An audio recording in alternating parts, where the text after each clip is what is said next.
The purpose of this video is to teach you how to take your free chlorine, your total chlorine readings, and then to figure out your combined chlorine from those. So you'll see this is a comparator. On the left side, we're dealing with our sanitizers, so chlorine or bromine. So we're going to talk about chlorine, since this is a chlorine pool. So we have the readings available to us: 10, 7.5, 5, 3, 2, and then 1.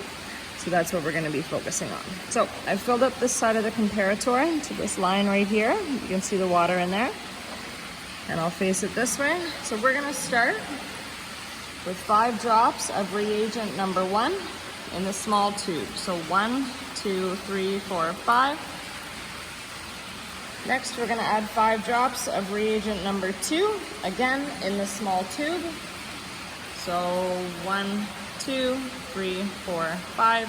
You can see the pink starts to enter the water there. Now what we're going to do is put the lid on our comparator.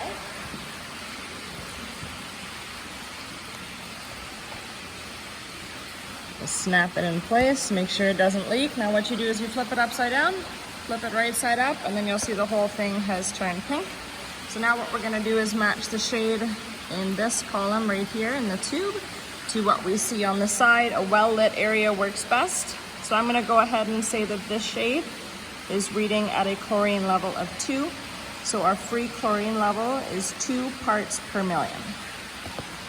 Next, what we are going to do to find our total chlorine reading is add 5 drops of reagent number 3 into the same tube that already has 5 drops of number 1 and 5 drops of number 2. So 1, 2, 3, 4, 5. You are hoping that the reading does not change here. You want it to be the same. So same thing, upside down, right side up. And if we match it, you'll see the reading hasn't changed. It's still reading at 2. So that means our free chlorine and our total chlorine are 2 parts per million, which means that our combined chlorine, which is the difference between those two, is at 0, which is exactly where we want it.